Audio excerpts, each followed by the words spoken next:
no se pierda. Ah, bueno, el video de las sesiones anteriores ya lo tengo en YouTube, solo que olvidé colocarles el enlace.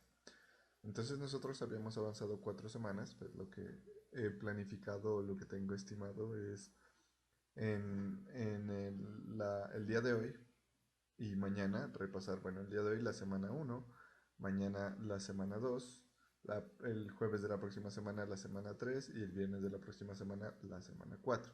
Y en las horas de la tarde, o sea, en las horas prácticas, ajustar la parte de los talleres para que ustedes los puedan entregar, que sería pues el día de mañana el primer taller, ¿cierto? ¿Dónde está? Este taller práctico.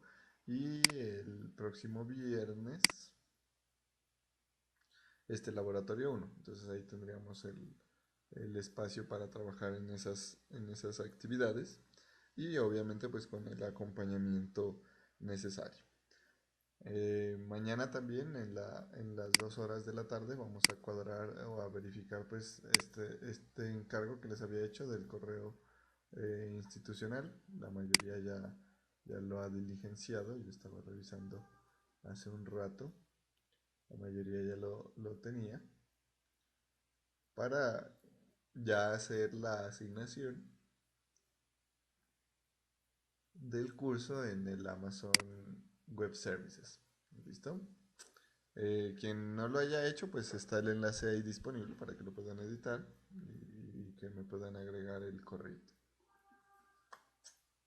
Entonces, muchachos, primero me gustaría escucharlos, a ver de qué se acuerdan que vimos mientras yo voy abriendo por acá las diferentes temáticas que trabajamos, que se acuerdan que habíamos trabajado.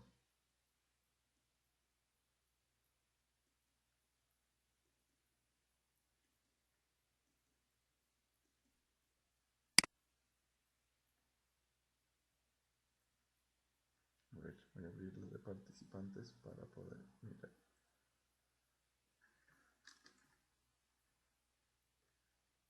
Bueno, por ahí está Alberto Rosero. Ah, Alberto, perdón. Alberto Rosero, Andrés Cardona, Angie Arismendi, Cristiano Olmedo, Francisco Javier Torres, Juan Rosales, Juan José Bolaños, José Esteban Zambrano, Linda Castillo y Oscar Jurado. Ya los tenemos ahí en conexión. Entonces, ¿quién me dice qué tanto era lo que habíamos visto? O de qué se acuerdan, qué fue lo que más les llamó la atención, o qué piensan ustedes que deberíamos hacer mayor énfasis.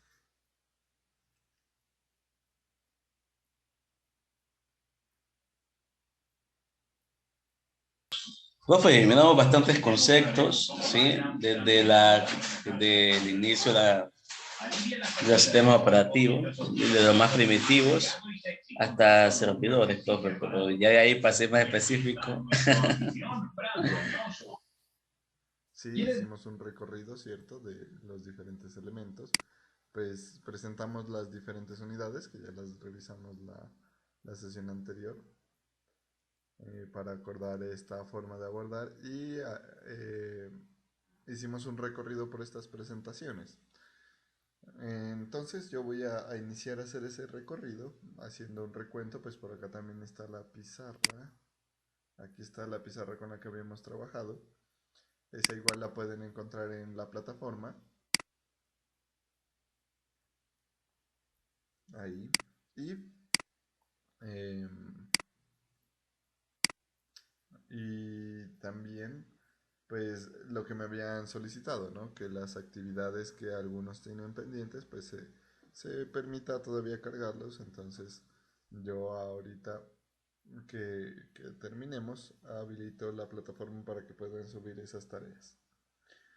Entonces iniciamos nosotros estudiando o buscando una definición de qué es el sistema operativo y miramos varios autores, ¿no? Desde el autor del libro que tomamos como guía para nosotros en esta asignatura, que es Andrew Tenenbaum, hasta definiciones muy coloquiales, digamos, ¿no? Miramos que para Tenenbaum era todo lo que se ejecuta en el modo kernel, sin duda pues hace parte del sistema operativo. Esa es como la síntesis de la definición de Tenenbaum. Y también mirábamos otra que era, según Google, un conjunto de órdenes y programas que controlan los procesos básicos de una computadora y permiten el funcionamiento de otros programas, que ahí está orientado pues a las diferentes partes, ¿no? Yo cuando suelo pensar a veces en sistema operativo, aunque es un pensamiento un poco de obesidad, es como un sándwich, ¿no? La parte o la tapa superior del pan, pues es la capa de usuarios, la carnita o el relleno del sándwich es el, el sistema operativo y ya la parte inferior es lo que soporta el sándwich, pues es el hardware. Entonces, pues a veces hago un símil de ese tipo como para tener una imagen, digamos, de cómo podemos interpretar el sistema operativo.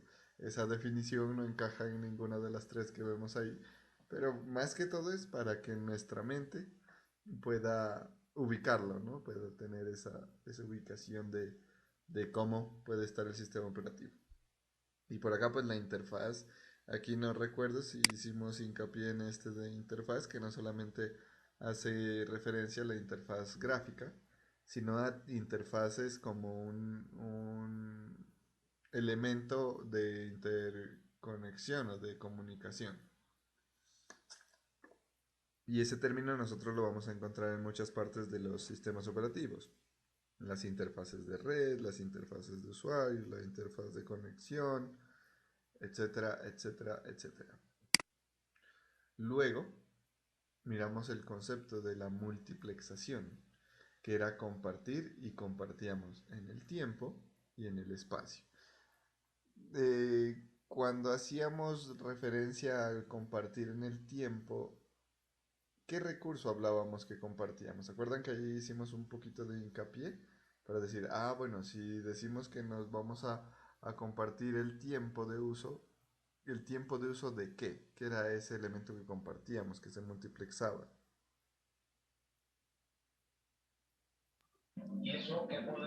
Es el camino, la banda. No, no tan directamente. Acuérdense de los carritos, ¿cierto? Entonces nosotros decíamos, bueno, si tengo uno solo de estos, necesito turnarlos para que los elementos puedan ir siendo, bueno, y les voy a dar la palabra clave, siendo procesados y que parezca que todos van al tiempo, pero en realidad están guardando turnos. ¿Se acuerdan? Sí, sí, sí, que uno va un tiempo, después sale, entra el otro y así, ¿no? Van avanzando. Sí, era el procesador. Se multiplexaba con mayor frecuencia. Cuando se habla de multiplexación en el tiempo, se multiplexaba procesador. Entonces, por acá, por acá teníamos este ejemplo que, bueno, esta era la RAM, ¿cierto? Y esta era como la autopista, que era el bus de interconexión, pero decíamos, bueno, la RAM tiene una capacidad o una velocidad no tan alta como la del procesador. Entonces, el procesador le iba diciendo a un carro avance un poquito, luego pasaba el turno del otro carro y acá estaban enturnados, ¿cierto? Estaban enturnados estos carros y solo uno estaba en la autopista que era atendida por el procesador. Entonces, este avanzaba un poquito, luego cambiaban de carro y avanzaba el otro, luego cambiaba de carro y avanzaba el otro. Es como si, bueno, ahorita se me viene a la mente como si fuéramos a la peluquería y hay una sola persona peluqueando y nosotros somos bien amigos, ¿cierto? Y queremos que ninguno de nosotros espere al otro. Entonces, ¿qué hacemos? Como hay una sola persona peluqueando, le decimos, no, vaya cortándonos por pedacitos a cada uno y nosotros vamos haciendo turnos para la peluqueada. Entonces llega y a Alberto le inicia a cortar la coronilla. Ya acabó la coronilla de Alberto y viene Andrés, luego acabó la coronilla de Andrés y viene Angie. Bueno, Angie digamos que le esté alisando el pelo, entonces le alisa una parte del cabello. Y así nos vamos turnando todos un pedacito de tiempo y miren que ahí lo digo, un pedacito de tiempo con la persona de la peluquería, de tal manera que luego todos vamos a ir siendo atendidos. Acuérdense que hablábamos aquí de una ilusión de paralelismo, ¿no? De que todos estaban siendo atendidos al tiempo. Por ejemplo, nosotros tenemos varios programas abiertos, pero puede, bueno, aunque ahora en los procesadores modernos ya charlábamos que no es tan así, ¿no? Pero podíamos, o podía parecer que esos programas estaban siendo atendidos al tiempo cuando en realidad el procesador era multiplexado. ¿Por qué era esa ilusión? ¿Quién se acuerda de por qué era esa ilusión de que a pesar de que el procesador estaba siendo multiplexado, es decir, estaban turnándose los procesos, parecía que todos estaban siendo atendidos al mismo tiempo? ¿Por qué pasaba eso? ¿O por qué no nos dábamos cuenta? Porque es bien rápido. Ajá, porque los tiempos de procesador son muy corticos para la perspectiva de nosotros como seres humanos. Pero para el procesador, pues ese tiempo es suficiente y le permite realizar una gran cantidad de tareas. Hablábamos también de multiplexar en el espacio, ¿no? En espacio. ¿Qué multiplexábamos entonces? Si en el tiempo multiplexábamos procesador con mayor frecuencia, en espacio, ¿qué multiplexábamos? A ver, le pregunto a Linda, que hace tiempo no la escucho. ¿Cómo la pregunta, profe? Eh, si nosotros decimos que cuando hablamos de multiplexación de tiempo, multiplexábamos el recurso de procesador, cuando hablamos de multiplexación de espacio, ¿qué era lo que multiplexábamos? ¿O qué se multiplexa con más frecuencia cuando hablamos de espacio?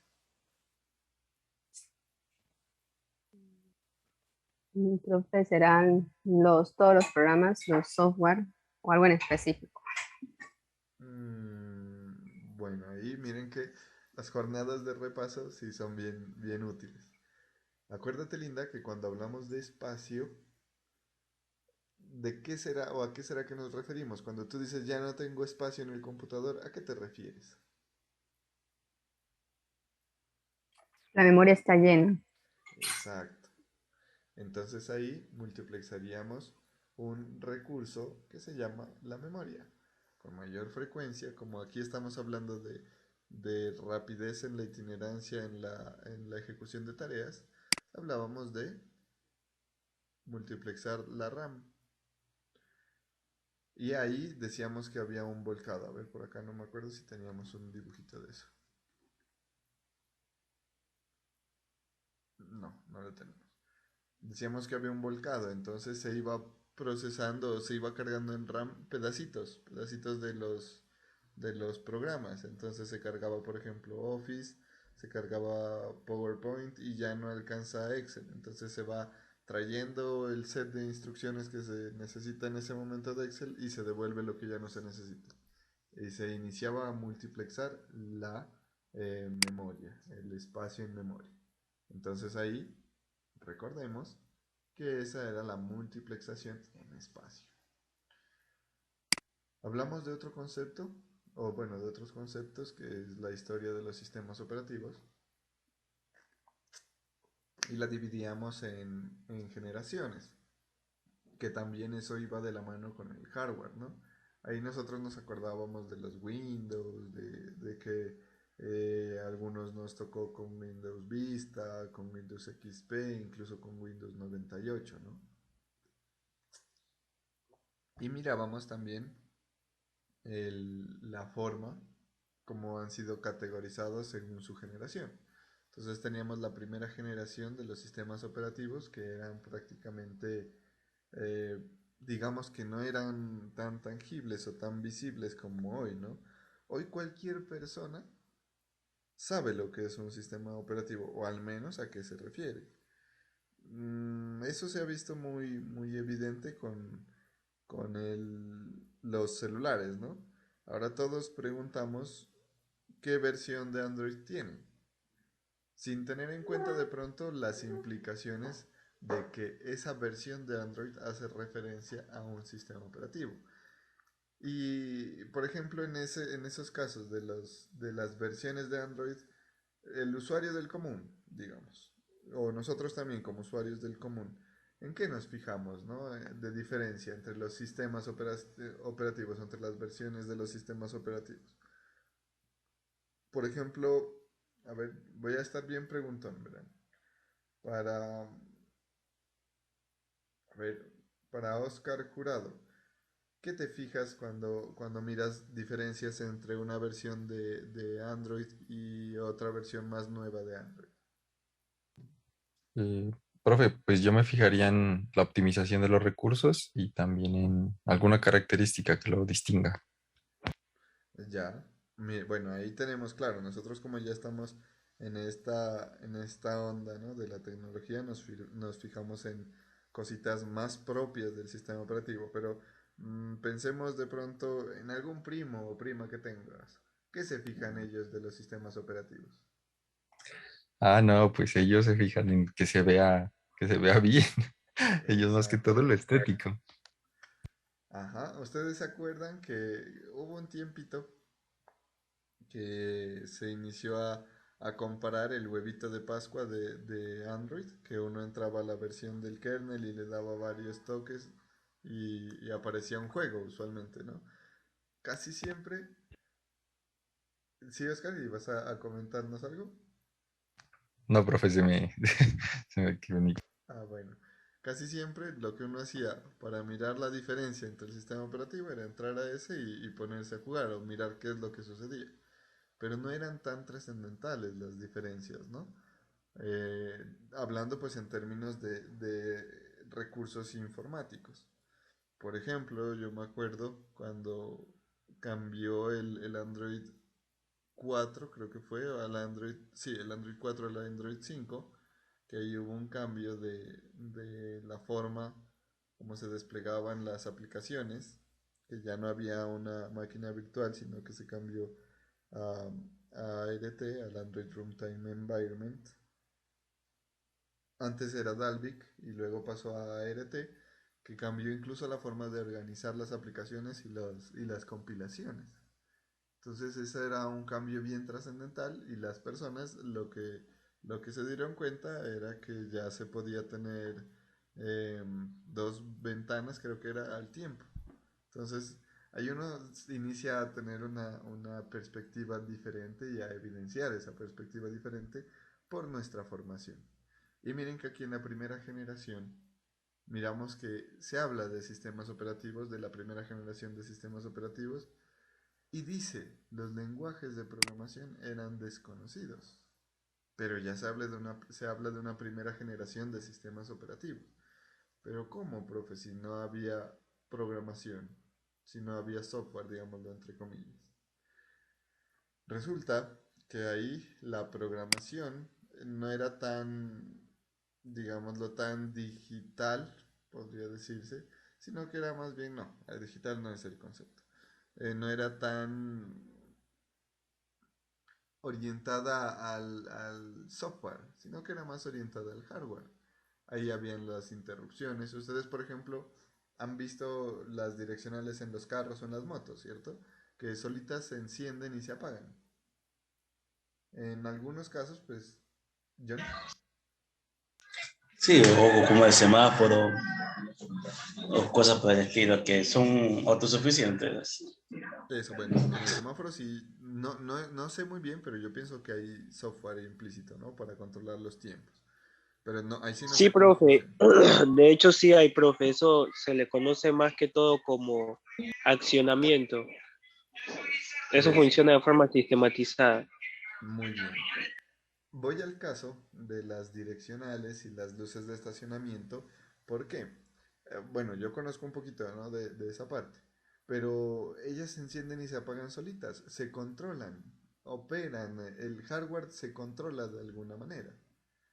Y pues en los carritos o en las motos que no son tan modernas, no sé cómo será en los actuales si se controle un reloj desde el computador del vehículo, pero eso es un disyuntor, que cuando se cierra el circuito o se activa el circuito, Se calienta una latica y cuando ya está muy caliente se dilata y se desconecta. Y cuando se desconecta, como ya no hay corriente, entonces se enfría, ya no se dilata sino que se contrae y vuelve a conectarse. Y como vuelve a conectarse, se calienta nuevamente, se dilata y se desconecta. Y como se desconecta, se enfría y así sucesivamente. Miren que se controla solito. Se controla el hardware con el mismo hardware, no con lenguaje de programación, no con software, pero ya hay un control del hardware. ¿Listo? A eso quería llegar en ese pequeño ejemplo. Porque aquí hablamos, ¿no?, de la primera generación, que no hay lenguajes de programación, sin embargo, ya la programación se realizaba exclusivamente en lenguaje de máquina o creando circuitos eléctricos, ¿no? Ahí podemos mirar que en efecto sí existe un control de hardware con el mismo hardware, digámoslo así. Bueno, y mirábamos que en la primera generación se introducen las tarjetas perforadas, que ya fue como el primer elemento de programación, ¿no? Que lo pusimos o lo mirábamos nosotros que está en los telares. Luego venía la segunda generación, que esto fue muy impactante, y aquí pues de pronto muchos recordemos la película de Steve Jobs y no, era de, se me olvidó el nombre del dueño de Microsoft. ¿Cómo es? Bill Gates. Bill Gates, profe, Es Bill Bill Gates. Gates. ¿Cómo me olvido de esas cosas? Bueno, en la película de Piratas de Silicon Valley se mira cómo Bill Gates pues formó su imperio utilizando hardware de la época y que todo eso sucedió en Silicon Valley, ¿cierto? En donde también se dio un salto gigantesco en el mundo tecnológico con la creación y la aparición de los transistores. Entonces miren que en esta segunda generación ya se inyecta una evolución en hardware importante que son los transistores, y ya se hablaba pues de sistemas de procesamiento por lotes, ya aparecía, habíamos visto pues que aparecía el lenguaje de programación Fortran, que se trabajaba en papel y después se pasaba a tarjetas perforadas, pero ya hay un lenguaje de programación. Y ahí me acuerdo que hablábamos de esta conversión, ¿no? De lenguajes de alto nivel, que un if se traducía a un conjunto de instrucciones y luego ese conjunto de instrucciones se iba traduciendo a interrupciones de procesador y luego esas interrupciones de procesador se convertían en unos y ceros ya a nivel de flujo o ausencia de voltaje. Y ya pues aparecían esos elementos. Luego dábamos paso a la tercera generación, que apareció nuevamente debido a una evolución grande en el hardware, que eran los circuitos integrados. Yo creo que ustedes en electrotecnia, ustedes están en séptimo, ¿no? Sí, ¿no? Efectivamente, profe, algunos. Aquí hay de séptimo, aquí hay de noveno, creo también, aquí hay de algunos semestres. Bueno, pero ustedes ya miraron electrotecnia, ¿cierto? En mi caso sí, profe. Listo. ¿Se acuerdan que por allá ustedes les hacían unas actividades de encender un LED y el LED debía apagarse como serie, apagarse y encenderse, que para eso se usaban unos condensadores que se cargaba y encendía el LED, se descargaba y el LED se apagaba. Entonces ahí parpadeaba. Y luego, miren que ahí pues trabajábamos, digamos, con un control en hardware y muy sencillo, pero luego ya utilizábamos los microprocesadores o los circuitos integrados, los PIC. En el PIC ya nosotros grabábamos un programa y simplemente salía un 5 o un 0, es decir, activábamos una compuerta con un voltaje o la desactivábamos y se encendía o se apagaba el LED después de cierto tiempo. Nosotros programábamos el tiempo de espera o el tiempo de retardo de ese circuito y ya se apagaba solito. pero ya no era controlado por hardware, sino en el software, en el programa del PIC. Mientras que en el otro caso, con el transistor y el condensador, ahí sí teníamos que buscar a ver de qué capacidad era el condensador para que se apague. Bueno, ahí de pronto yo uso unos términos que no son propios de la electrónica, pero es porque ya no recuerdo muy bien y pues ya mi formación va en otro sentido, ¿no?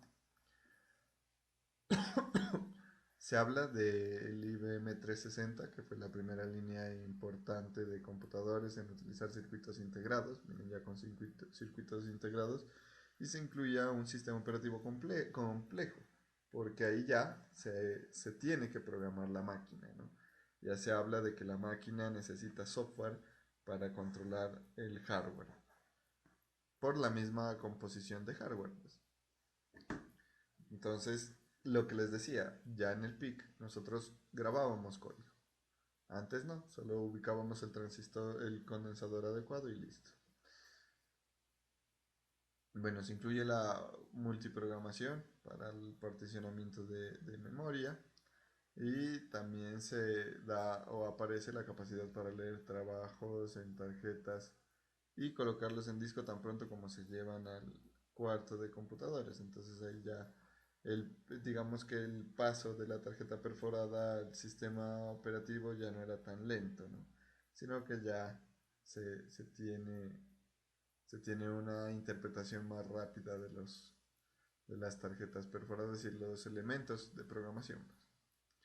En la tercera generación ya se habla el tiempo compartido. O pues es un término time sharing que al traducir se llama es compartir tiempo, ¿no? Aparece Multics, que luego ya mirábamos nosotros que Multics es como uno de los primeros, o de los, sí, de los primeros acercamientos a los sistemas operativos Linux. Y pues también aparece Unix y Minix y luego la liberación de Minix da cabida a la creación de Linux. En la cuarta generación tenemos la aparición de los sistemas operativos de disco, que tocaba tener el disco insertado en la máquina para poder utilizar el sistema operativo e incluso los programas, que ese es el DOS. ¿Listo? Entonces nosotros ¿qué hacíamos? Estaba la máquina, bueno, a mí no me tocó, no, no sé si a alguien de ustedes, yo no alcancé, pero pues uno en los documentales y en las historias que cuentan los compañeros de trabajo o los mismos profes que a uno lo van formando, ellos cuentan, ¿no? Que tenían el computador, lo encendían, pero no tenía vida propia, digámoslo así. Tenía su BIOS, que eso también ya lo miramos, pero tocaba iniciar a montar el sistema operativo desde cero en un disco y como la capacidad de memoria no era tan amplia, tampoco pues había como el chance de almacenar en el computador el sistema operativo para tenerlo ahí directamente, sino que se insertaba el CD y ahí se trabajaba. Entonces se insertaba el CD del sistema operativo, luego el disquete de Office y se trabajaba en Word, pongamos. Entonces ahí esos programas fueron siendo incorporados. Luego aparece el Microsoft Disk Operating System, el MS-DOS. Pues ya es un sistema operativo de Microsoft, ya como tal.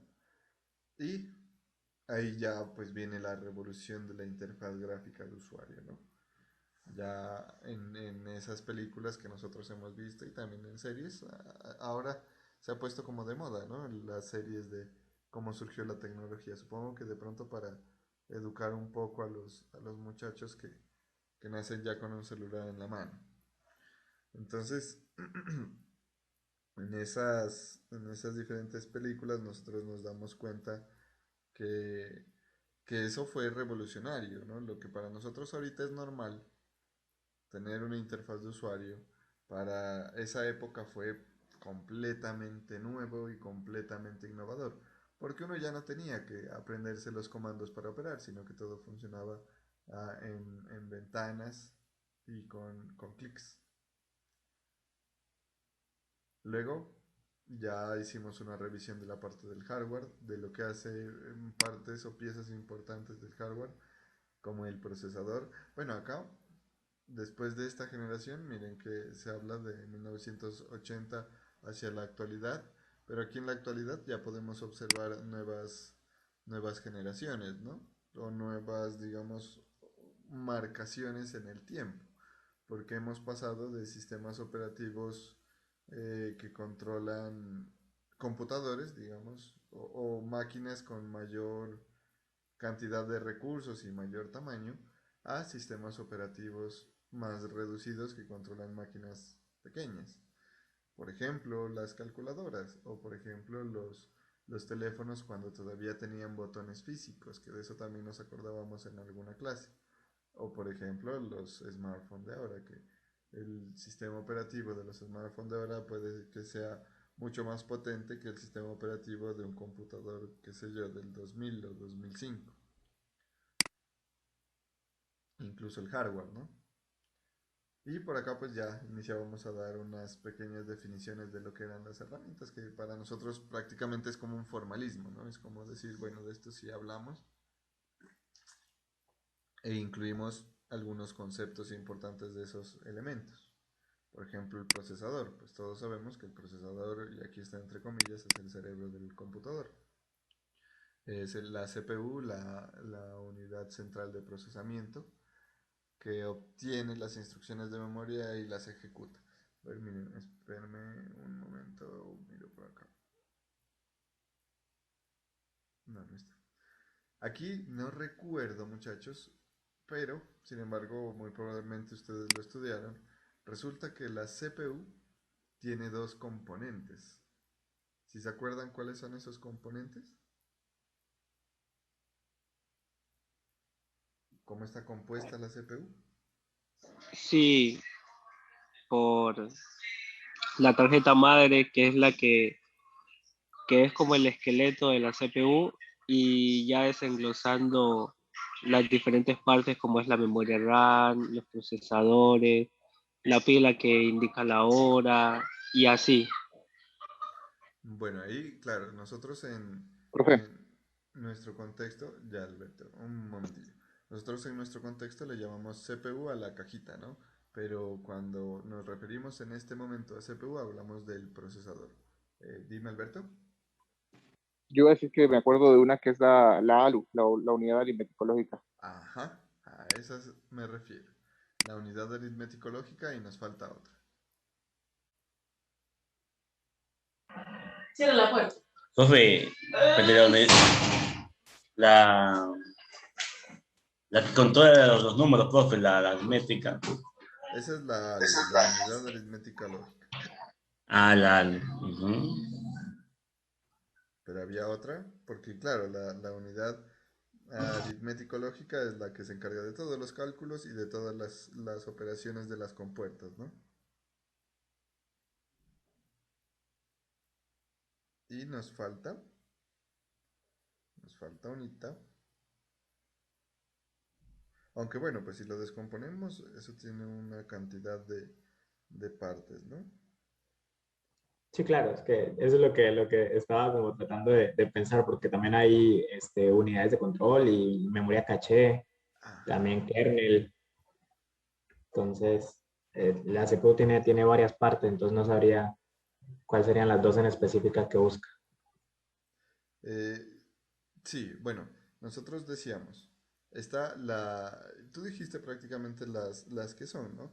La unidad central de procesamiento, pues es el CPU o la CPU, está la unidad aritmético lógica que la mencionaba Alberto, tú dijiste otra de las importantes que es la unidad de control y también hay una memoria que se denomina memoria local, que usualmente cuando hablamos de memoria local nos referimos a la caché del procesador. Acuérdense que hay diferentes caché, ¿no? Nosotros en el navegador tenemos caché, en el procesador también tenemos caché, que esa caché es una memoria de intercambio. Pero sí, son en efecto, esos dos componentes principales son la unidad aritmético-lógica y la unidad de control. La aritmético-lógica para cálculos aritméticos y lógicos, y la de control para el control del mismo procesador y del hardware que se conecta al procesador. Y pues la memoria, que es controlada por la unidad de control. Entonces, esos elementos hacen parte de la CPU cuando hablamos pues a nivel de procesador. Y hablábamos de conceptos de multilamento, hiperhilamento y multinúcleo. En el multilamento, por acá me acuerdo que hacíamos ¿dónde está? Que yo les decía, bueno, imaginémonos que el software o el sistema operativo es como un río. Y cuando a ese río le salen pequeños canales, pues hablamos de un camino alterno, ¿no? Que yo puedo irme por ese canal, hacer lo que yo necesite y luego volver nuevamente al río. Entonces ahí mirábamos que ese canalcito era un hilo, un proceso aparte que ya era soportado por estos procesadores. En el caso del multihilamento y el hiperhilamento. Y en el multinúcleo, pues ya nosotros describíamos que el procesador podría estar compuesto por varias unidades de procesamiento.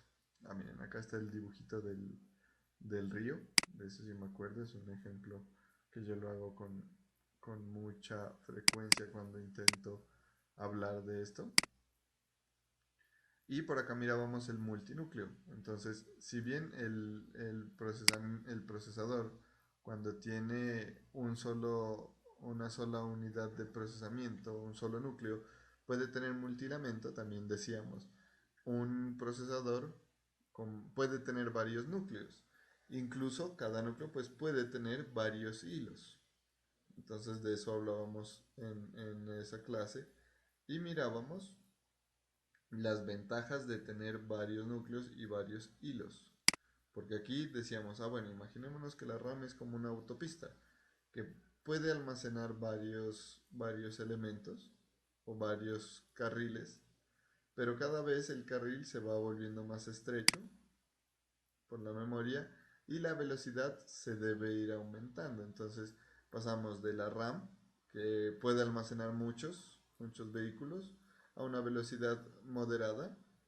Luego de la RAM teníamos que pasar a la memoria caché, que ya almacena menos vehículos, pero van más rápido. Y luego ya pasábamos a la CPU, que atendía, pues dependiendo de la cantidad de núcleos, atendía también una cantidad de procesos, que eran los vehículos. Mirábamos también la parte de la memoria, la Random Access Memory o la memoria RAM. Mirábamos las diferentes velocidades, ¿no? Cuando hablábamos a nivel de registros, pues tenía una menor capacidad, pero una mayor velocidad en el tiempo de acceso. Luego pasábamos al siguiente nivel, que era la caché, pues ya incrementa su capacidad, pero reduce su velocidad. La memoria principal, que es la RAM, también en esa época pues hablábamos de que iba de los rangos desde los 512 megas hasta los 2048 megas, es decir, desde 512 megas hasta 2 gigas, pero reducía el tiempo de acceso y así pues pasábamos de aquí de la memoria al disco magnético y la cinta magnética. Este gráfico obviamente ya no es así, ¿no? Ya hay tecnologías más recientes, hay discos duros de estado sólido, hay memorias RAM de mayor capacidad, pero lo importante de aquí es tener en cuenta eso, es tener en cuenta esa forma de, de operación, que por eso existe esa estructura de que tenemos un disco duro, luego del disco duro tenemos una memoria RAM y de la memoria RAM tenemos un procesador. Es por capacidades y velocidades. Digamos que si el procesador tuviera una memoria caché de 2000 megas o de 500 gigas, digamos, no sería necesario un disco. Pero no es muy frecuente encontrar o no se encuentra en ese tipo de casos porque al incrementar la capacidad pues también se incrementa el tiempo de búsqueda en esa capacidad.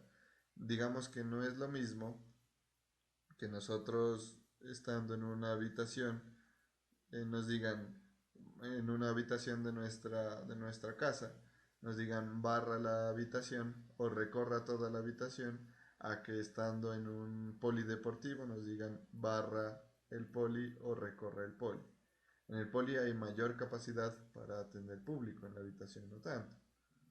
Pero también para hacer recorridos en el poli o para hacer recorridos en la habitación hay una diferencia de velocidad, ¿no? Entonces, eso muy probablemente se mantenga en el tiempo, que a mayor capacidad, pues el tiempo de acceso también va a ser menor, aunque ya ha ido evolucionando ese tema, ¿no? Ya han ido apareciendo tecnologías y algoritmos que van resolviendo. Caso típico que nosotros analizábamos era la aparición de los discos duros de estado sólido, ¿no? Y yo les decía, bueno, a veces el término disco duro de estado sólido implica incremento en la velocidad, pero también dependen las tecnologías.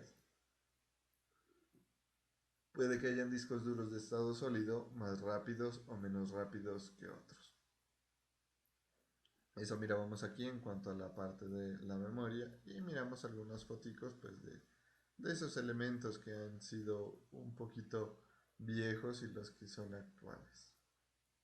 Entonces mirábamos el disco duro de los viejitos que parecía un, un motorcito de una moto.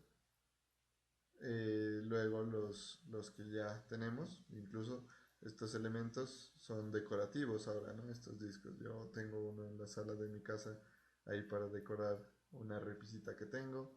Estos ya son como las nuevas tecnologías que antes, y de eso hablábamos también, antes eran bien costosos. Decíamos que, bueno, un disco duro de estado sólido de 1 terabyte podría estar costando 1 millón y ahora ya no son tan costosos. Supongan que un disco duro de estado sólido de 1 terabyte esté en 500.000. Bueno, ahí no sé. La otra vez compré uno de lo que les comentaba la sesión anterior. Compré el disco duro de 480 como en 250.000, no recuerdo bien. Entonces ha habido esa evolución también de tecnologías. Y ya hay esos discos duros más pequeñitos y también hay otra tecnología como esos discos de los Mac que parecen una memoria RAM y son discos duros de estado sólido de 500 o de 1 tera. Miramos algunos dispositivos de entrada y cómo se hace la entrada, la parte de la espera ocupada, la parte de la interrupción y la parte directa de acceso directo a memoria. Eh, yo les colocaba un ejemplo de la espera ocupada, era como mandar o ir a comprar el pan y que el panadero nos diga, espéreme, ya la hago, y uno se queda esperando ahí en la reja o en la vitrina de la panadería hasta que el panadero acabe. Entonces estábamos esperando, pero estábamos ocupados. El método de interrupción, que ya íbamos a hacer el pedido, el panadero nos decía, espéreme que acabe. Y cuando acababa, el panadero dice, ya acabé y voy a recoger el pan. Y el acceso directo a memoria es que decimos, necesitamos esto, informamos al panadero y luego ya el panadero nos lleva el pan hasta la casa. Acuérdense de ese ejemplo. Y por acá mirábamos cómo o algunas de los buses o de las tecnologías de transferencia de datos que existen dentro de un computador, ¿no? Entonces mirábamos diferencias de conectores o diferencias de puertos y tecnologías para la transferencia de datos dentro del computador. Y ahí también recordábamos un poquito, menos mal, pues nosotros parece que fuéramos un poco contemporáneos, ¿no?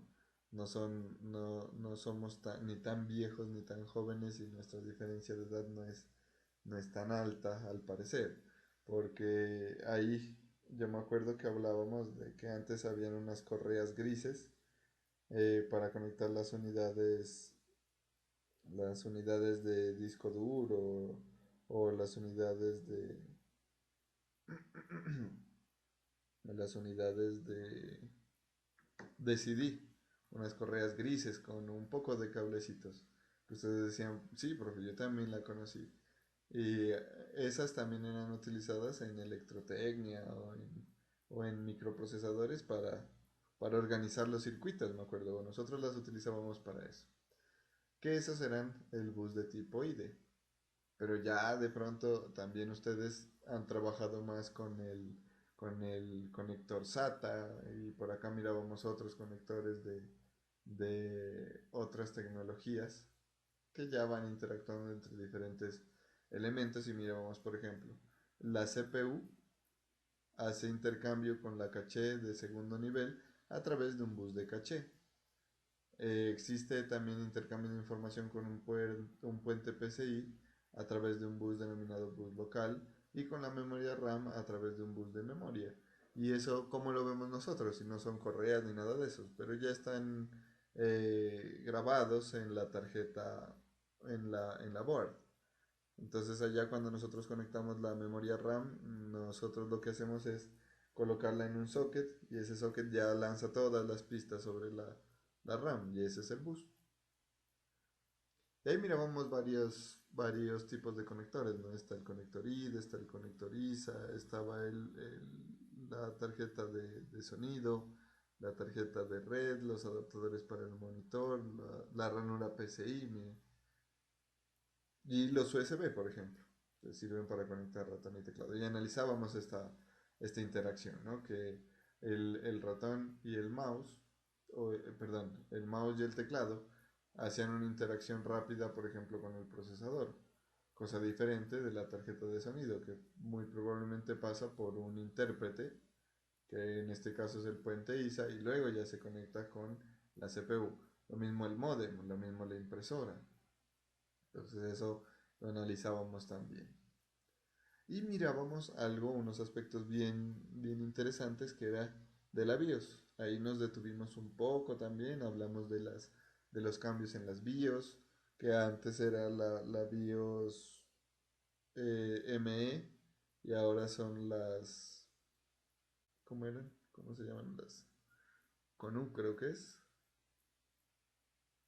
Bueno, aquí abajito debe estar, se me olvidan algunos nombres. Que era el nombre de la BIOS, el Basic Input Output System, y esa decíamos que cuando se despertaba, iniciaba a mirar qué tengo a mi alrededor y a verificar si con lo que tiene a su alrededor podía funcionar. Entonces, mirábamos ese ejemplo. Y controlaba pues los dispositivos de entrada y salida a bajo nivel y contenía ese software de entrada y salida a bajo nivel. Y por acá mirábamos unos tipos de sistemas operativos. Entonces teníamos el orientado a mainframes, a servidores, a los que soportaban multiprocesadores, computadores personales, computadores de bolsillos, integrados o embebidos, nodos sensores, tiempo real y tarjetas inteligentes. Esos eran tipos. Y teníamos la clasificación, que esta sí es importante porque incluso lo vamos a mirar palpable o ahí, como dicen acá, patentico, la existencia de esas características. Entonces se clasificaban según el número de usuarios que podían atender, monousuario, multiusuario, ya eso lo reconocemos nosotros, para nosotros es un concepto fácil de reconocer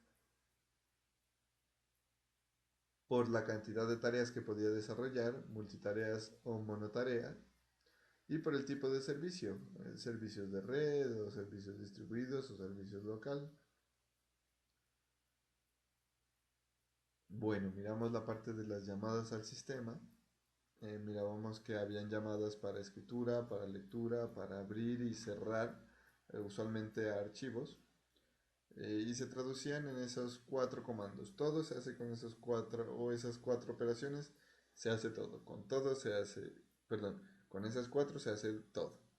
Escribir nos permite crear, actualizar, bueno, todo se hace con escritura.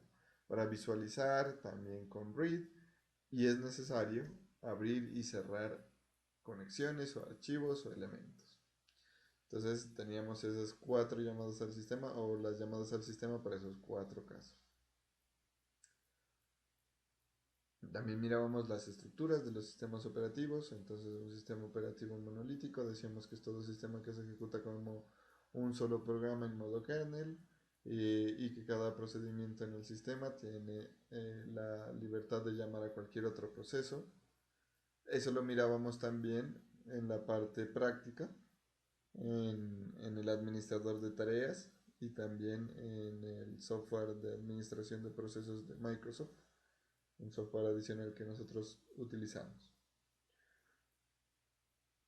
También teníamos sistemas por capas, en la cual había una jerarquía de capas. Se denominó un sistema THE, que traducía Technische High School en Eindhoven. Bueno, ahí sí no sé cómo pronunciar este de acá. Y decían que se tienen estas 6 capas.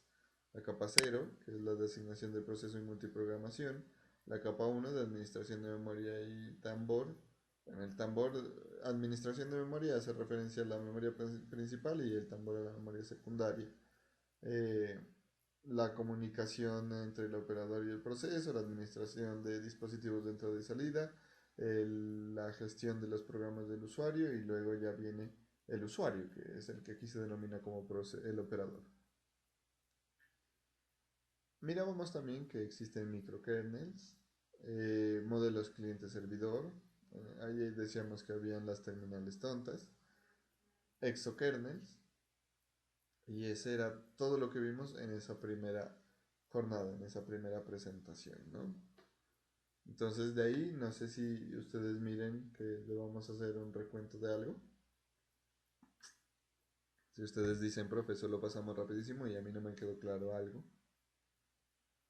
Aunque hicimos la salvedad de que esto era bastante teórico, ¿no? La primera parte era bastante teórica, bastante conceptual. Acá pues en el muñequito pues teníamos la representación de todas esas explicaciones. Entonces ahí habían las diferentes capacidades. Este creo que fue que representamos... Uy, este sí no me acuerdo.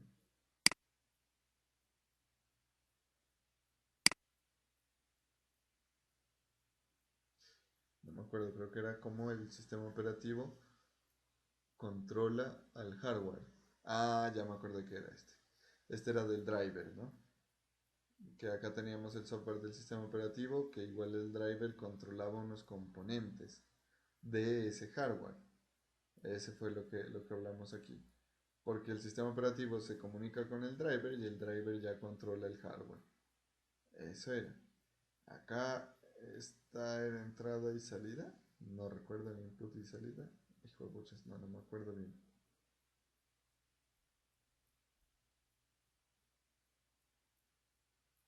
Bueno, pero todo redunda pues en esos conceptos que hemos revisado. Listo, bueno, por acá hicimos una segunda presentación ya para el estudio formal de la parte de los hilos. Y hablábamos que era una conmutación. Aquí lo que ya charlamos hace un momento del aparente paralelismo, cuando en realidad se hace una multiplexación. O se hacía, pues depende del procesador también. Hablábamos de estos elementos, la creación de un proceso, lo hablamos y también lo hicimos, lo vivimos en la parte teórica, que lanzábamos un comando, ¿cierto? Para iniciar un proceso, que era el, el comando, era el exe. Y habían varias formas para que se inicie el proceso. Cuando arrancaba el sistema, se podía ejecutar desde otro proceso, una petición del usuario, o el inicio de un trabajo por lotes podía lanzar también un proceso. Así era como se creaban. Y así es como se eliminan. Entonces habían tres salidas, dos salidas normales o voluntarias, y otra que es involuntaria. Pero había una salida voluntaria normal, una salida voluntaria por error, una salida involuntaria fatal y una salida de eliminación del proceso por otro proceso. que eso lo hicimos también cuando deteníamos procesos desde el administrador de tareas, ¿no? Ahí dimos varios ejemplos, me acuerdo, que la salida normal es cuando nosotros tenemos nuestra ejecución típica, digamos, la típica ejecución de la operación. Esa era nuestra salida normal y finalizaba y era voluntaria. La salida por error también la mirábamos, que era por error voluntaria, ¿no?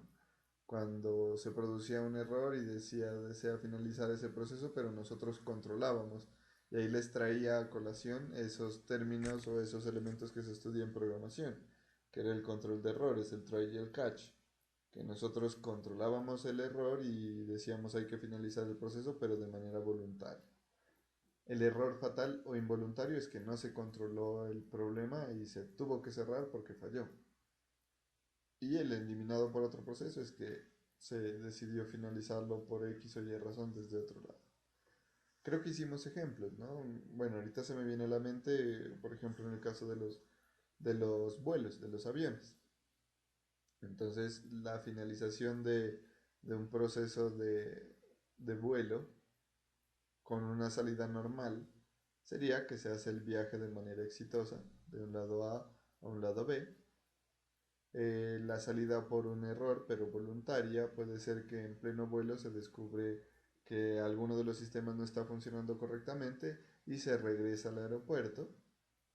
El error fatal, pues algo falló y el avión se cayó y se accidentó. Es fatal e involuntario, porque no se produjo el error, no se lo controló y se detuvo el proceso de manera fatal y eliminado por otro proceso, digamos, van en el vuelo y digamos que, qué sé yo, desde la torre de control se dice que apareció una tormenta de repente, entonces tienen que abortar el proceso por orden de otro. Se me ocurre ese ejemplo. Miramos también la jerarquía de procesos, que un proceso puede ser el padre de otro y también lo vivimos en la parte práctica. Lo miramos en el administrador de tareas. Miramos los estados de un proceso y analizamos este grafiquito. Ese no me acuerdo si lo hicimos por acá en una pizarra.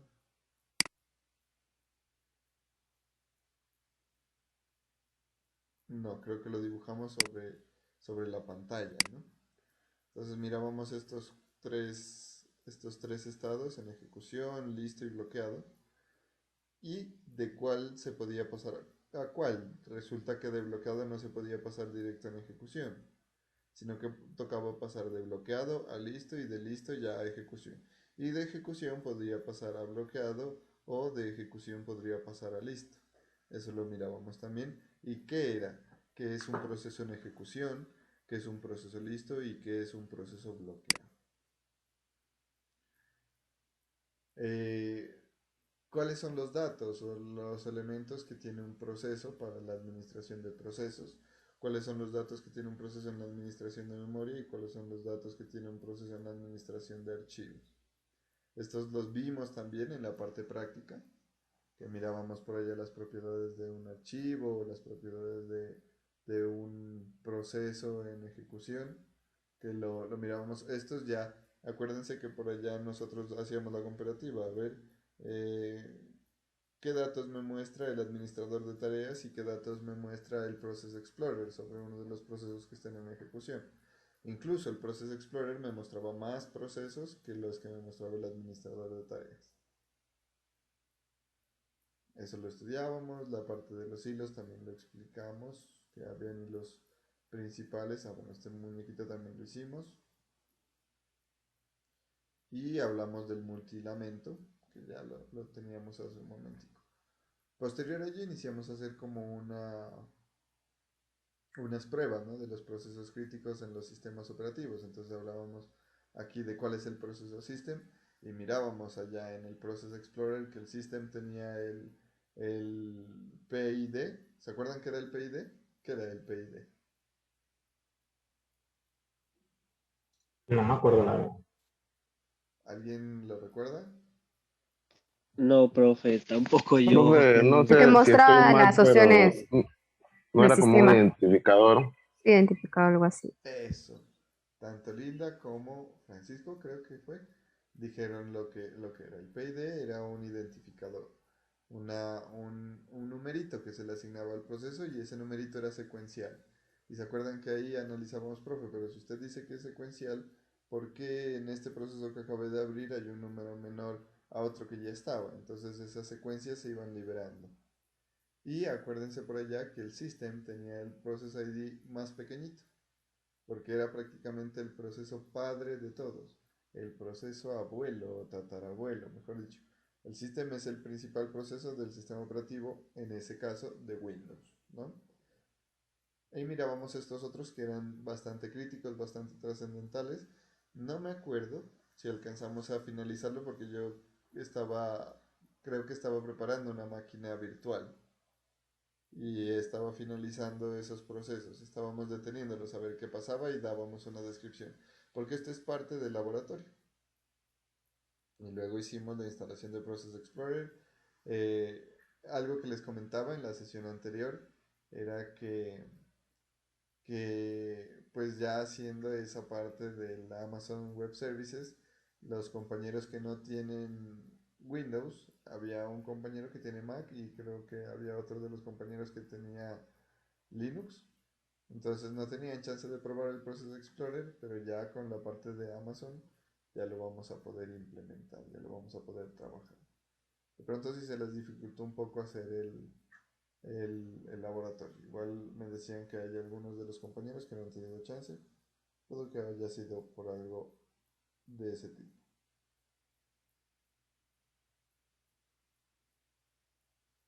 ¿Listo? Ahora bien, también teníamos o estudiamos dos comandos, que era el task list y los experimentamos en la parte práctica.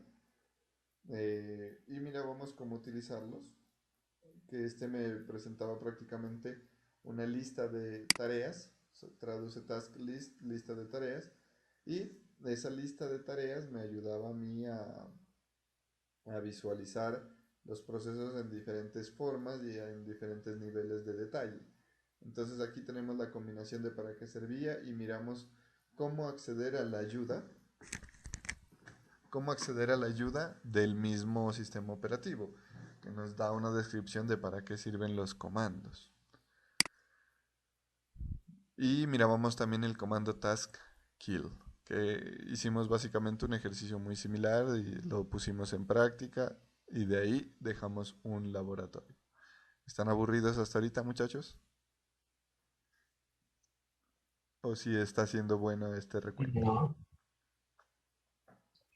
ahí estamos bien con el repaso. Sí, profe. No, vengo el repaso. ¿Se habían Sí, porque había olvidado? muchas cosas que se me habían olvidado. Sí. Ah, bueno, sí hay cositas que se habían olvidado entonces. Es que claro, nos alejamos que como 3 meses desde 2 meses y algo, 2 meses y unas semanitas más o menos. masito, yo Sí, creo. casi 3. Porque a ver, ¿cuándo fue la última clase? La última clase, no, semana 4 la tenía creada, pero no, es que se me ha ido la sesión.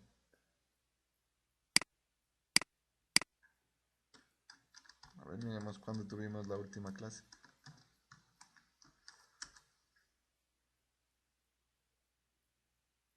El...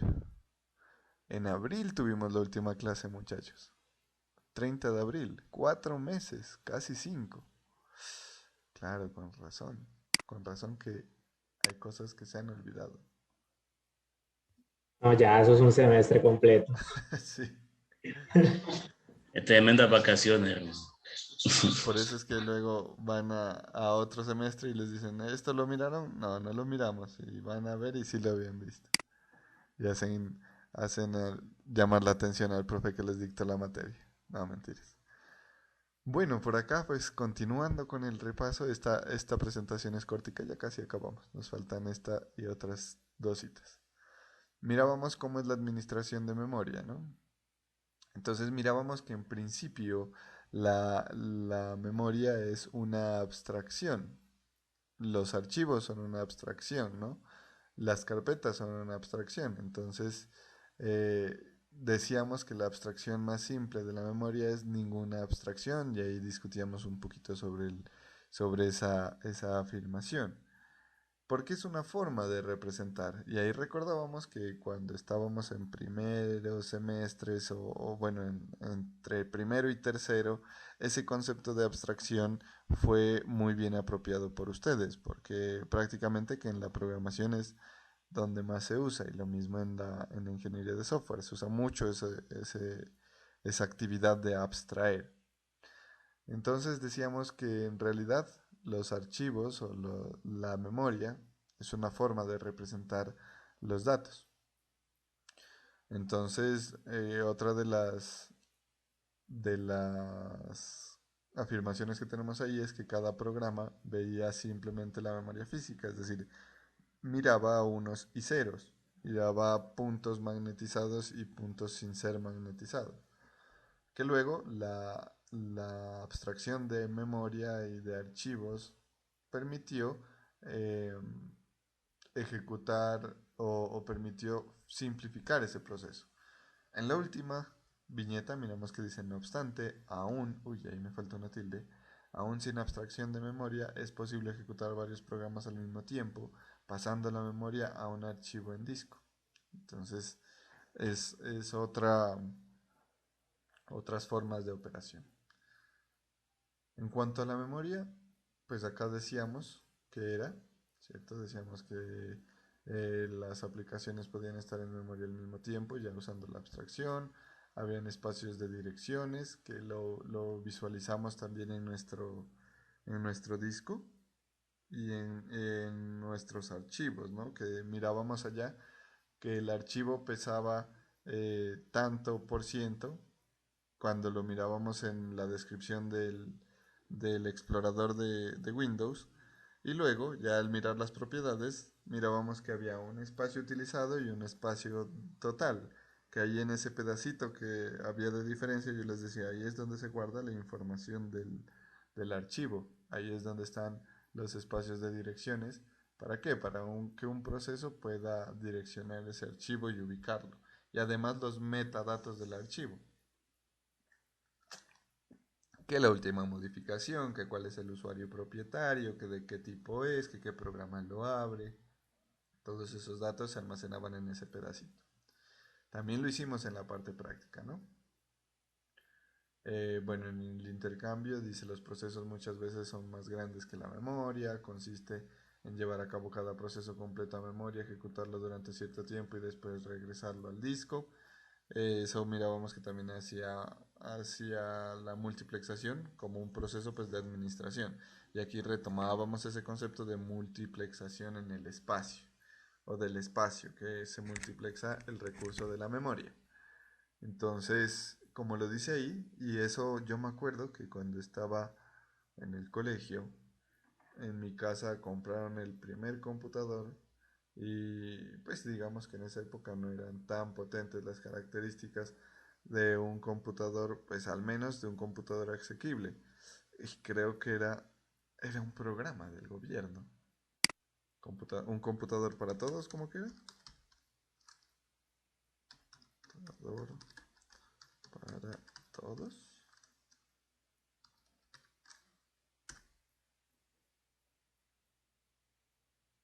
Sí, creo que no computadores para educar, sino un computador para todos. Y eran pues computadores básicos. Y yo me acuerdo que en ¿Los esa todo en uno? época... ¿Los todo en uno? ¿Cómo? ¿Los todo en uno? No, no, mucho antes. Es que han habido varios planes, ¿no? Del gobierno, que computadores para educar y un computador para todos, que ese era un plan que creo que el gobierno subsidiaba parte de los computadores para que los almacenes los vendan a un precio más asequible. Eh, pero eran computadores pues bien básicos. Yo me acuerdo de ese computador, tenía creo que era 256 megas de RAM, un Pentium, ¿cómo que era? No, ya no me acuerdo bien. Pero era CompuMax. Y también Ah, estaba, no. ¿sí? Lo más maluquito y eso es lo que le dan a uno para estudiar. Exacto. Y Profe, ¿usted qué fue el que compró? no, pues en esa época yo no compraba. Si yo estaba en el colegio, mis papás, pues y era lo que alcanzaba, que no se podía hacer más. Tener Pero dinero. también no creo que la gran haya sido tampoco tan grande en esos tiempos. No, no era tanto. Pero yo me acuerdo que ahí estaba el boom de GTA San Andrés. Pues ya tenía sus años, ¿no? Pero en mi curso todos los compañeros ya estaban iniciando a jugarlo. Y yo intenté instalar GTA San Andrés y me cargaba solamente el intro y luego ya se me desbordaba la memoria. Entonces, ahí, Ay, profe, déjese que todos alguna vez pasamos por la misma situación. sí, sí, eso es algo que uno recuerda. Los muchachos de ahora ya no, porque en el celular tienen todo. Pero sí es algo que uno recuerda como anecdótico, ¿no? Y miren que ese anecdótico sirve para ejemplificar estos casos en que los procesos son más grandes que la memoria. Porque no había chance. Y a lo mejor la tecnología de mi computador en esa época no era tan buena como para que logre hacer esa multiplexación, que consiste en llevar cada proceso a memoria completa o irlos dividiendo también. Y es que a veces en los juegos se necesita tener varias cosas cargadas, que los sonidos, que los gráficos, los scripts, bueno, muchas cosas que en ocasiones la máquina no daba. Ahora no es tan usual, ¿no? Aunque bueno, en los celulares me refiero, porque hay juegos que requieren mucho recurso. Profe, de hecho yo he observado que todavía siguen en el comercio computadores con procesadores como Intel Celeron, profe. Así que sí, todavía hay un grado de inferioridad ahí. Todavía hay computadores que lamentablemente ofrecen un pésimo servicio. Y yo me acuerdo mucho que yo sí tuve uno con... ¿Sí? ¿Uno con qué? ¿Uno con qué? Eso era cortar el micrófono. No, pero sí, sí son historias que pasan. Sí, por eso me gusta este curso, porque es diferente, ¿no? Yo he dictado la misma asignatura a estudiantes que quizás son del, del 2000 en adelante, pero creo que ustedes son más contemporáneos a mí y tenemos historias muy similares y recuerdos muy similares, entonces es bacano recordar esas cosas. No, nada, ir a clase de informática y todavía tener los disquetes a la mano para poder abrir Excel, cambiar por otro. No, Sí, yo me acuerdo que cuando mi hermana fue la primera que entró a la universidad, y cuando entró a la universidad como en tercer semestre, mis papás, yo no me acuerdo si fue que ahorraron, bueno, dejaron una parte del salario destinado a comprarle una memoria USB a mi hermana, porque ya la necesitaba.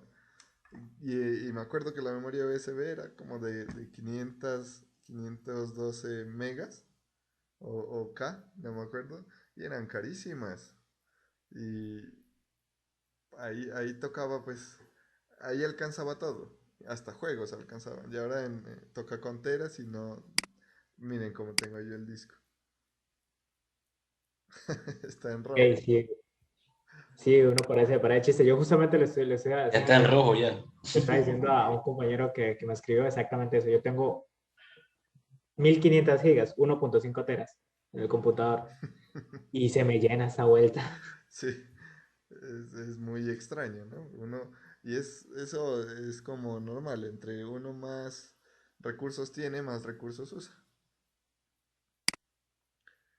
Bueno, por acá también mirábamos nosotros la parte de la virtualización de la memoria y hablábamos de conceptos que sirven para la gestión de esa memoria, por ejemplo, las páginas, que así es como se administran las memorias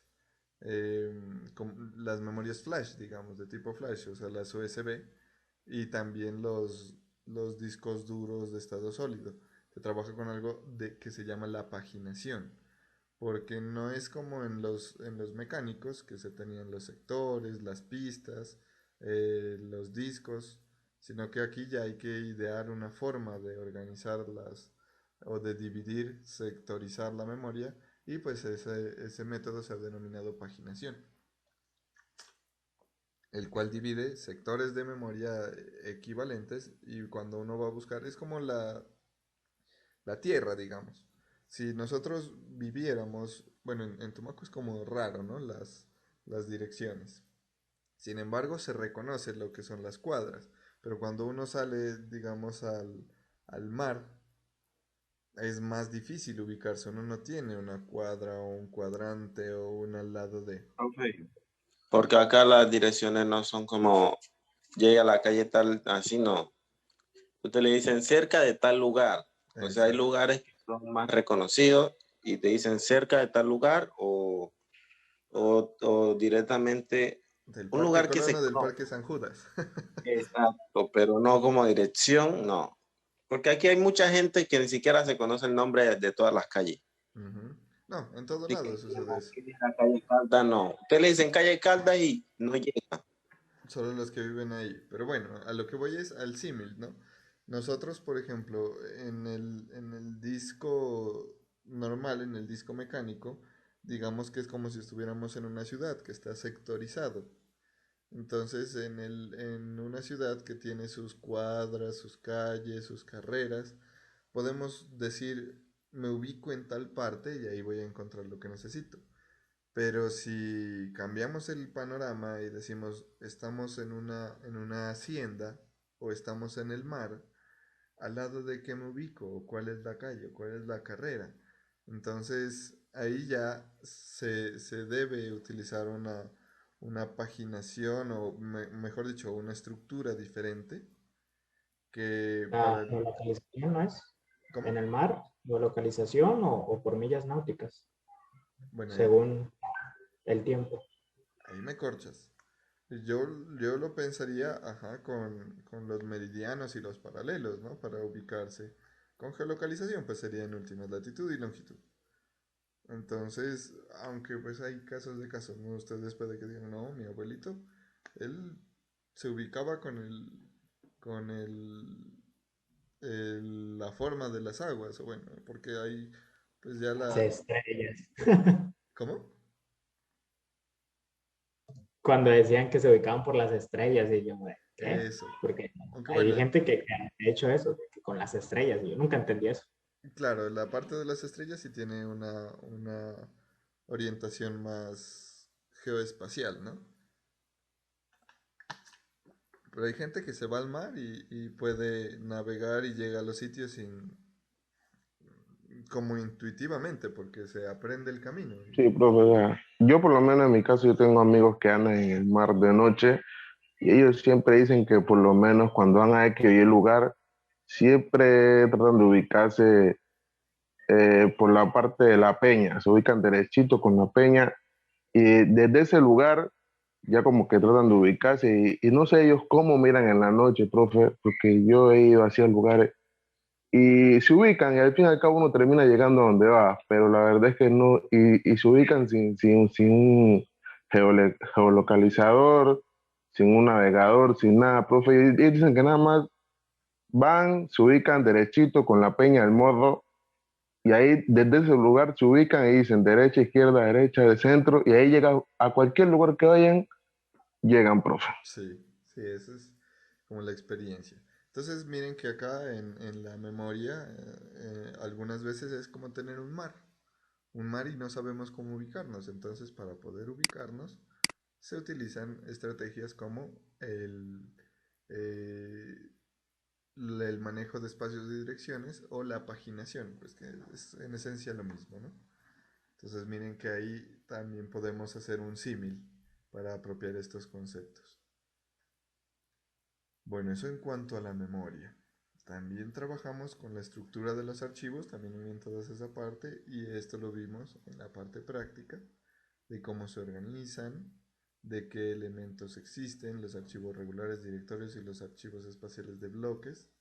Por acá miramos cómo se particionan los discos, Bueno, cómo se accede con un acceso secuencial o un acceso aleatorio, qué propiedades tienen los archivos, em, para qué sirven los directorios, para llevar el registro de los archivos y un orden. Y por acá mirábamos los sistemas de particionamiento. Entonces voy a pasar un poquito rápido por estas de aquí, que las estudiábamos. Bueno, teníamos tres tipos de partición, la primaria, la extendida y la lógica. Y por acá mirábamos estos grafiquitos. Que estos gráficos es cómo se organizan las particiones, no los discos, sino las particiones de disco. Y mirábamos que en cada una se almacenaban unos datos de un tipo o de otro tipo. Entonces, por acá mirábamos en esas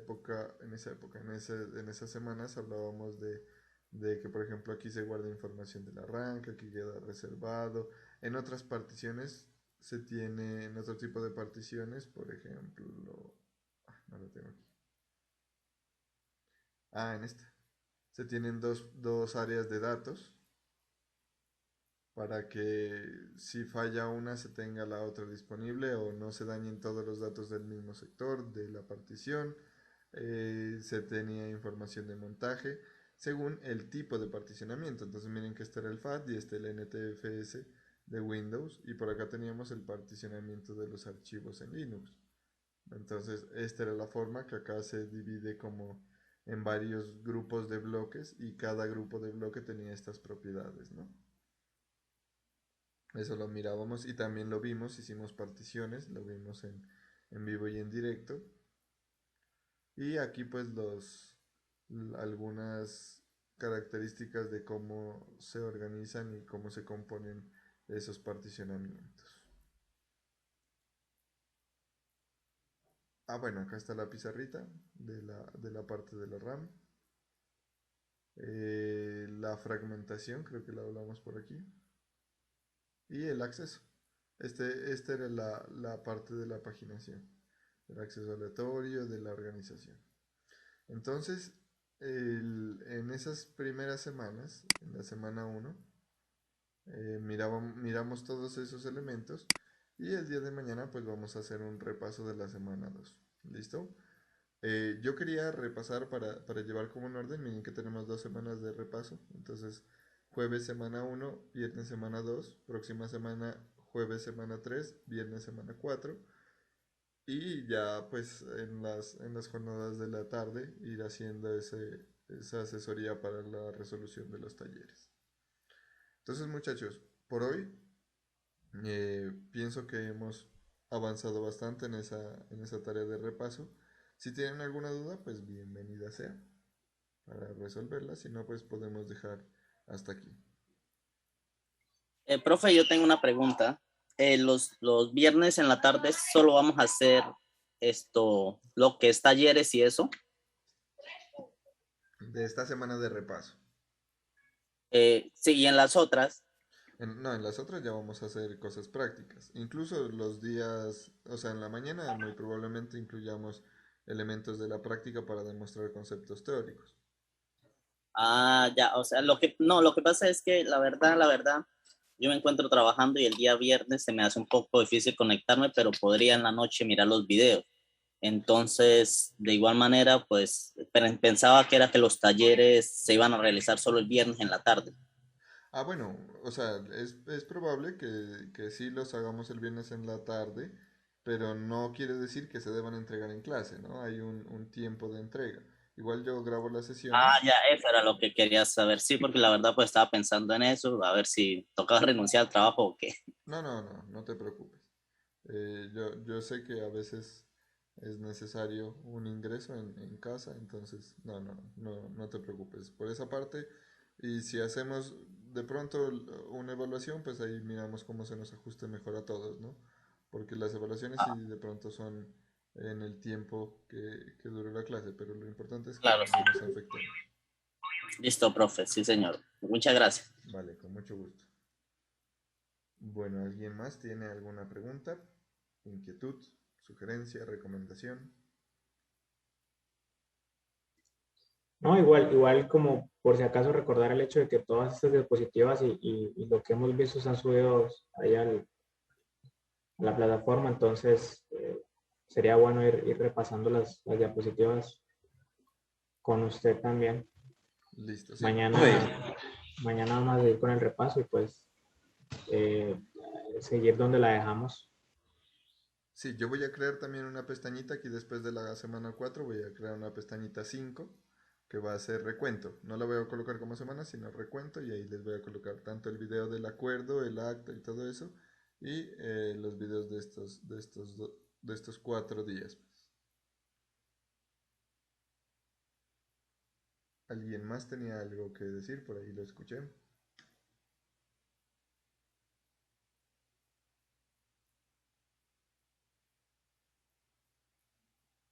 Bueno.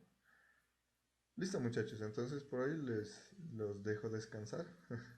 Nos encontramos. A ver, espérenme, enciendo la camarita para despedirme bien.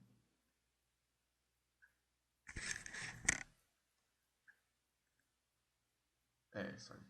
Entonces, pues por hoy, muchachos, dejemos hasta aquí. Nos estaremos encontrando el día de mañana a la misma hora, y pues el enlace está en la descripción del grupo. ¿Listo? Un abrazo y que estén muy bien. Chao. Listo, profe, muchas gracias, que esté bien igual. Profe, gracias. Hasta luego. Bueno, profe, gracias. Hasta luego. Hasta luego. No, profe, gracias, buena tarde. Hasta luego, profe.